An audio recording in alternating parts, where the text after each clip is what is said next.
నమస్తే, నేను సిరి. సో మొత్తానికైతే దేవర వచ్చేసాడు. జూనియర్ ఎన్టీఆర్ కొరటాల శివ డైరెక్షన్ లో అయితే సినిమా అయితే వచ్చేసింది. మరి సినిమా ఎలా ఉంది ఏంటి అనేది మనకు తెలియాలి కదా. సో అది చెప్పడానికి ఈ రోజు మనతో పాటు ఉన్నారు ప్రముఖ సినీ క్రిటిక్ దాసరి విజ్ఞాన్ గారు. నమస్కారం అండి. నమస్తే సార్, దేవర మొత్తానికైతే వచ్చేసింది. దీనికి ముందు చాలా వరకు మనం మాట్లాడుకుందాం. ఎటకెళ్ళకి ఈ రోజు సినిమా రిలీజ్ అయింది. ప్రీమియర్స్ అందరూ ఫ్యాన్స్ అయితే అసలు మామూలు ఉత్సాహం లేదు వాళ్ళలో. ఇంతకీ అసలు దేవర సినిమా ఎలా ఉంది ఏంటి? యాక్చువల్గా ఎన్టీఆర్ గారికి కానీ కొరటాల గారికి కానీ ఒక మంచి హిట్ పడాల్సిన అవసరం అయితే ఉన్నటువంటి సినిమా. అండ్ నెక్స్ట్ చాలా లాంగ్ గ్యాప్ తర్వాత కొరటాల గారు మళ్ళీ వచ్చారు. అండ్ ఎన్టీఆర్ గారికి సింగిల్గా ఆర్ఆర్ఆర్ తర్వాత ఇది ఒక స్పెషల్ సినిమా అని చెప్పుకోవచ్చు. ఎందుకు స్పెషల్ అంటే RRRలో ఆస్కార్ నామినేట్ అయ్యి కూడా వచ్చాడు ఉత్తమ నటుడిగా, పైగా మళ్ళీ డ్యూయల్ రోల్. సో అసలు ఎలా ఉండబోతుంది ఏంటి, ఇంకా కొమరం భీముడో సాంగ్ చూసుకున్న వాళ్ళకి ఎలా ఉంటుంది, ఆ టైప్ ఎక్స్ప్రెషన్స్ అక్కడే ఇచ్చాడంటే ఇంత గ్యాప్ తర్వాత మళ్ళీ కొరటాల చేతిలో ఆల్రెడీ ఎక్స్పీరియన్స్డ్ డైరెక్టర్ వీళ్ళిద్దరు కలిసి పనిచేశాడు కూడా. ఇతనితో ఎక్స్పీరియన్స్ ఉండగా మళ్ళీ ఇంకా నెక్స్ట్ లెవెల్లో తను ఎలా ప్రొజెక్ట్ చేస్తారని అందరికీ క్యూరియాసిటీ ఉండే. అలాగే జాన్వి ఎలా చేస్తుందని భయపడ్డారు చాలామంది, కానీ ఆ సాంగ్ చూసిన తర్వాత అందరూ నోరు మూసుకున్నారు. చాలా బాగా పర్ఫామ్ చేసింది. ఇంకా పర్ఫార్మెన్స్ గురించి చెప్పాల్సిన అవసరం లేదు. అండ్ ఇలా ఇంకా బోల్డంతమంది క్యారెక్టర్ ఆర్టిస్టులు ఇలా ఉన్న తర్వాత అసలు ఈ సినిమా ఎలా ఉండబోతుంది. అండ్ నెక్స్ట్ అలాగే కోస్టల్ బ్యాక్డ్రాప్లో వచ్చే సినిమాలన్నీ కూడా ఆల్మోస్ట్ ఒక మంచి క్యూరియాసిటీ నింపే లాంటివే ఉంటాయి. ఇప్పుడు కథ విషయానికి వెళ్తే యాక్చువల్గా అజయ్ యతి అనే ఒక మనిషిని ఎత్తుక్కుంటూ వస్తాడు. సినిమా మొత్తంలో అయితే అజయ్ ఆ యతిని అయితే పట్టుకోలేదు, పట్టుకుంటాడో లేదో కూడా తెలియదు. పార్ట్ 2లో కూడా యతి ఉండడు నన్ను అడిగితే. ఏమో మరి ఆ యతి ఎవరో తెలియదు, కానీ ఎత్తుక్కుంటూ వచ్చిన తర్వాత ఎవరినో కలవడం, ఆయన ఇంకెవరినో కలవడం, ఆయన ఇంకెవరినో కలవడం, అలా ప్రకాష్ రాజ్ దగ్గరికి వచ్చాడు. ప్రకాష్ రాజ్ దగ్గరికి వచ్చి ఇక్కడ ఏదో ఎలగబెట్టారు అంటే అసలు యాక్చువల్లీ మెయిన్ టాస్క్ ఆయన ఎన్నో పట్టుకోవడం. ఆ యతి అనేవాడు ఎవడు లేడు, మా స్మగ్లర్స్ కంటైనర్ షిప్లలో స్మగ్లింగ్ చేస్తూ అక్కడ మురుగన్ అనేవాడు ఉంటాడు, మురళి. ఆయన పక్కన ఇంకొక ఆయన పక్కన వీళ్ళ మొత్తానికి అయితే పర్యటనాలే సముద్రపు దొంగలు అనుకోవాలి. వీళ్ళ మెయిన్ దొంగ యతి అనుకుందాం ప్రెసెంట్, ఆయన ఇంకా చూపలేదులే కానీ. అతన్ని పట్టుకోవడానికి ఇతను వచ్చాడు. స్మగ్లర్స్ వీళ్ళంతా మాత్రం అక్రమ ఆయుధాలు, బాంబులు, గీంబులు అన్ని తీసుకెళ్లి ముంబైలలో ఎవడెవడికో సప్లై చేస్తే వాళ్ళందరినీ చంపేస్తూ ఉంటారు అదే పనిగా. ఈ టైప్ ఆఫ్ స్మగ్లర్లని పట్టుకోవడానికి ఆయన వచ్చాడు. అనుకోకుండా అసలు స్మగ్లర్స్కి హెల్ప్ చేసేది ఎవరు అంటే సముద్రం గుండా పలానా 4 ఊర్ల వాళ్ళు, రత్నగిరి అనే ప్రాంతంలో ఉండేవాళ్ళు. అక్కడ ఫస్ట్ సముద్రంలో దొంగతనం చేసి వీళ్ళకి అప్పచెప్తున్నారు అనే విషయం తెలుసుకున్నాడు. ఇక ఆ స్టింగ్ ఆపరేషన్ ప్రకారంగా అక్కడ దాకా వెళ్తే ప్రకాష్ రాజ్ ద్వారా ఆయన కథ తెలుసుకుంటాడు దేవర స్టోరీ గురించి. ఇక దేవర స్టోరీ స్టార్ట్ అవుద్ది. ఎవ్రీథింగ్ వాజ్ అంటే ఎట్లా చెప్పాలి అంటే ఒక ఎన్టీఆర్ గారిని ఎలా చూపించాలో అలా చూపించాడు. ఒక ఎన్టీఆర్ కూడా ఎలాంటి కథని ఎలా చేయాలో అలా చేశాడు. అండ్ అందరికీ కూడా కొరటాల ఎన్టీఆర్ కాంబినేషన్లో కథ వస్తుందంటే ఎలాంటి కథ రావాలో అలాంటి కథ వచ్చింది. ఫస్ట్ హాఫ్ మొత్తం కూడా ఎక్సలెంట్. అసలు ప్రతి సీన్ టు సీన్ ఎలివేషన్స్ అన్నీ వర్కౌట్ అయ్యాయి.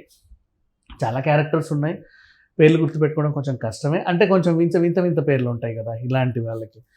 సేమ్ సలార్ సినిమా లాగా అనుకో, అంటే ఆ బ్యాక్డ్రాప్ వేర్లే. సో ఇట్లా ఈ పేర్లు గుర్తుపెట్టుకోవడం కష్టంగా బోల్డెన్ క్యారెక్టర్స్. అండ్ విచిత్రం ఏంటంటే ఎన్ని క్యారెక్టర్స్ ఉన్నాయో అన్ని క్యారెక్టర్స్ని రికగ్నైజ్ చేశాడు కొరటాల. అంటే ప్రతి ఒక్క దానికి ఇంపార్టెన్స్, ప్రతి చిన్న క్యారెక్టర్కి ఇంపార్టెన్స్ ఉంది. ప్రతి చిన్న క్యారెక్టర్, కొన్ని డైలాగులు ఉన్న క్యారెక్టర్లు లేని క్యారెక్టర్లు కూడా ఉన్నాయి. అయినా సరే ప్రతి ఒక్క క్యారెక్టర్కి ఇంపార్టెన్స్ ఉంది. ఆయన పేరు పెట్టిన ప్రతి క్యారెక్టర్కి ఇంపార్టెన్స్ ఉంది. అది మాత్రం చెప్తాను. వచ్చే దానికి నెవర్ అందరికీ రికగ్నైజేషన్. ఇప్పుడు మీరు రేపటి రోజు ఇంకా యూట్యూబర్స్ ఎవరెవరో ఇంటర్వ్యూలు చేస్తారు, దేవర నటుడు అంటే ఇంతమంది ఎక్కడ ఉన్నారు అయ్యా దేవర్లో అన్నట్టు పిచ్చెక్కుద్ది. అంతమంది ఉన్నారు, అంతమందికి గుర్తింపు ఉంది, అందరికీ గుర్తింపు ఉంది. అండ్ నెక్స్ట్ అలా నీట్గా తీసుకెళ్ళాడు. సెంటిమెంట్ బాగా పండింది, ఆ ఎమోషన్స్ బాగా పండాయి. అండ్ నెక్స్ట్ ఆ ఫైట్ సీన్స్ చాలా అద్భుతం, అన్నీ బాగున్నాయి. ఇది బాగలేదు అని చెప్పడానికి కూడా ఏమీ లేదు యాక్చువల్గా చెప్పాలి అంటే. అంటే ఇది కొరటాల మార్కున్న సినిమానా లేకపోతే కొరటాల గారి సినిమే కొరటాల మార్క్ ఏంటి మళ్ళీ? అంటే కొరటాల మార్క్ అంటే చాలా సినిమాలు మనం చూసాం. కొరటాల గారిది ఏంటంటే కొంచెం సోషల్ ఎలిమెంట్స్ ఉంటాయి. అవును, ఏదో ఒక రకంగా మనకి చెప్తూనే ఉంటారు ఆయన మన సొసైటీలో జరిగేదాన్ని. ఇందులో ఆ మార్క్ ఉందా లేదా అనేది చాలా మందిలో ఉండేది. నిజంగా చాలా మంచి విషయమే చెప్పాడు, చాలా మంచి విషయం చెప్పాడు. అండ్ అంటే కొన్ని డైలాగ్స్ అయితే జీవితాంతం గుర్తుండిపోతాయి, అంత బాగున్నాయి. ఇంకా చెప్పాలి అంటే ఎక్కువ మాట్లాడితే నాకేం ఆగట్లా. బయటికి ఎక్కడ చెప్పేస్తారా మళ్ళీ కామెంట్ ఏరా నువ్వు కథ చెప్తున్నావు అంటారు, ఎందుకు వచ్చిన గొడవ మనకి. కానీ ఆ విధంగా ఫస్ట్ హాఫ్ అయిపోయిందా. నెక్స్ట్ సెకండ్ హాఫ్ లో చిన్న ఎన్టీఆర్, కొడుకు ఎన్టీఆర్, అది కూడా చాలా బాగుంది. ఎక్సలెంట్ అంటే ఎక్సలెంట్ గా ఉంది. అండ్ జాన్వి కాసేపే కనబడుద్ది, కానీ కనబడినంతసేపు క్యూట్ గా ఉంది. జాన్వి ఫ్రెండ్స్ టీం కూడా చాలా బాగుంటది. మనిషికి 1-2 డైలాగులే అంతే, కానీ అద్భుతం. అంటే నవ్వుతా ఉంటాం చక్కగా, అంటే హ్యాపీగా ఉంది.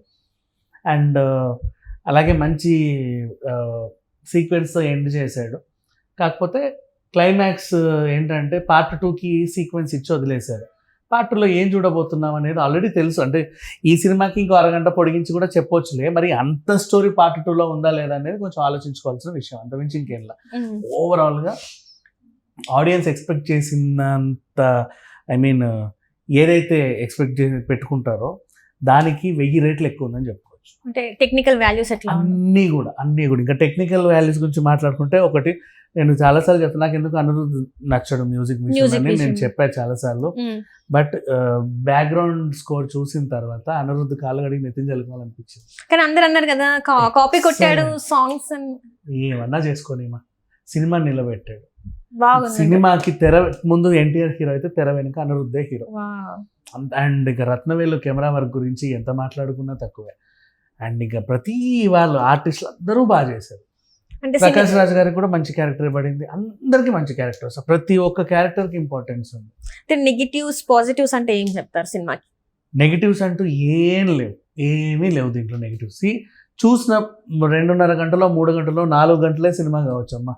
ఫస్ట్ నుంచి ఎండ్ వరకు చూసినంతసేపు నీకు బోర్ కొట్టదా? బోర్ కొట్టలేదంటే సినిమా బాగున్నట్టే కదా. ఎక్కడ బోర్ కొట్టదు. నెక్స్ట్ ఏం జరుగుతుందన్న క్యూరియాసిటీ, కొన్ని నెక్స్ట్ అలా జరుగుద్దేమో అని ఊహించినప్పటికి కూడా చూడ్డానికి ఇంట్రెస్టింగ్గా ఉంది.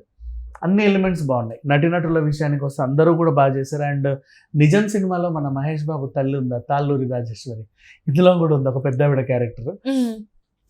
అన్ని క్యారెక్టర్స్ బాగున్నాయి. ఎన్టీఆర్ మదర్ క్యారెక్టర్లో చేసిన ఆవిడ కానీ, భార్య క్యారెక్టర్ చేసినటువంటి ఆవిడ కానీ, అండ్ చెల్లి క్యారెక్టర్ చేసినటువంటి చెల్లి కూడా. అండ్ ఏంటి మేము మాట్లాడట్లేదు అనుకున్నా, అప్పుడు ఏదో పెట్టాలన్నాడు, పెట్టారేంటబ్బా బాబు చెల్లిని అనుకున్నా. ఆమెకు కూడా ఒక మంచి ఎమోషనల్ సీన్ ఇచ్చారు. అండ్ అలాగే మీకు ఇప్పుడు కొరటాల విషయానికి వస్తే, మీకు మిర్చి సినిమాలో మిర్చి మాధవి బాగా ఫేమస్ కదా, కొడుకుని తీసుకొచ్చి నీ దగ్గర ఉంచుకోండి అయ్యా, ఇలా చేయండి అలా. సేమ్ అలాంటి సీన్ ఇక్కడ ఇంకోటి ఉంటుంది. మన బలగం సినిమాలో ఉండే ఆవిడ పేరేంటి, లక్ష్మి గారా, ఆంటీ క్యారెక్టర్ ఈ మధ్య కాలంలో బాగా కూతురు క్యారెక్టర్ చేసి తను ఉంది దీంట్లో. ఈ సినిమా నుంచి ఆమె కూడా ఇంకా బాగా హైలైట్ అయ్యే అవకాశం ఉంది. మిర్చి మాధవి లాగా ఈమె పేరు మిర్చి లక్ష్మి అంటారేమో, అదే దేవరలక్ష్మి అంటారేమో, సారీ నాకు అట్లా అనిపించింది. ఆ పేరు లక్ష్మి ఏంటో నాకు తెలియదు మరి. ఇది ఓవరాల్ గా. అండ్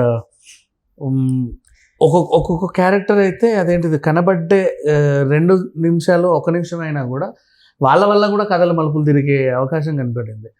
అండ్ వీళ్ళు భయం అంటే ఏంటి, భయం ఏంటో చూపించాలి అని చెప్పేసి వీళ్ళు ఆ ఊరిని భయం తెలియని మనుషులు, ఇలాంటివన్నీ ఫస్ట్ నుంచి బాగా ఎంత అయితే హైప్ ఇచ్చారో ఆ హైప్కి తగ్గట్టుగానే ఉంది సినిమా.